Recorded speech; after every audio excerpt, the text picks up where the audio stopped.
My coworker won't stop sulking after I turn down a date. I moved to my current role in late November last year. Many of the other employees have known each other for years and socialized together out of work. In principle, I prefer to keep my work and personal lives separate, but I will go to lunch from time to time and to the "Yay, we met our targets" drinks. The problem: one of my male colleagues has taken a fancy to me and asked me out. There is no policy against dating your colleagues where I work, just not your direct supervisor E. However, apart from the fact that I don't care to star in the office gossip mill, there seems to be what I would consider a lot of oversharing going on. I have spent enough time around him in the last 5 months to know that I am not at all attracted to him. The first time he asked, I had no interest in either him or the show, so declined and told him that I preferred to keep my social life well away from work. Unfortunately, this apparently was not enough, as he asked me out again 2 weeks ago, preferring tickets to a concert the following weekend. This time, I told him that I was sorry if my previous statement had been ambiguous in some way, but I was really not interested in dating him and not to ask me again. To make matters bad rather than just a trifle awkward, it appears, that this was a crushing blow to his ego and Saiwat Chi, that he told his confidants at the office what he was planning to do, in the expectation that I would be delighted with his offer. I found out this when I was asked on the Monday in a nudge and wink fashion how I'd enjoyed the concert on the weekend. Further, one of his confidants attempted to reproach me for turning him down, to which I told her that my personal life was really not her business. However, ever since then, the unwanted admirer has been wandering the office like a huge dark cloud, sighing and glaring, and pointedly avoiding talking to me, even when I am the best person to ask a question of. Frankly, this just convinces me that I was right not to date him and that office relationships in general should be approached with extreme caution. If he's still behaving like this 2 weeks after I turned down a date, what would he have done if I had dated him and broken it off?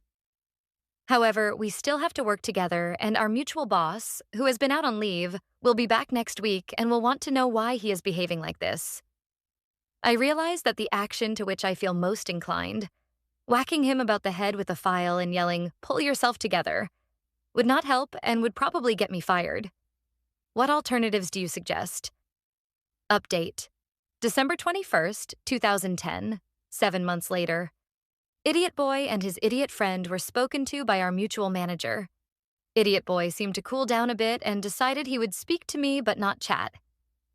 He would not ask me what I had done at the weekend, but he would ask me if I was done with the reference materials for the Blenkinsop report, or whether I knew who was dealing with our account at the newspaper since our usual contact was on maternity.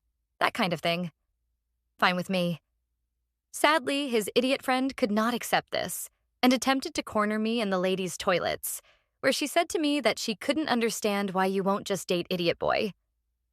I, unfortunately, had been having a rather bad day and countered with, "You don't understand? I will tell you what I don't understand. I don't understand why you think my personal life is your business, and I don't understand why you think that nagging at me is going to get Idiot Boy into my pants.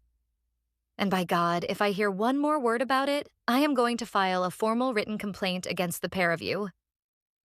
Cue appearance of departmental manager from toilet cubicle in manner of pantomime Demon King, numerous meetings with HR, and termination of idiot friend Idiot Boy was spared the axe as he apologized profusely to me, promised that he was not responsible for my being cornered and would have stopped friend if he knew. So he received a final written warning about his conduct. This was 6 months ago. I accepted a promotion in a new department where my colleagues seem pleasant enough and unstalkerish. I understand via the grapevine, though, that lessons remain to be learned by Idiot Boy's other friends. One of them apparently asked a female staff member at the Christmas party what she would do if he put his hands there and there. She cheerfully told him that she would smack his face till his ears rang. He seems to have believed her.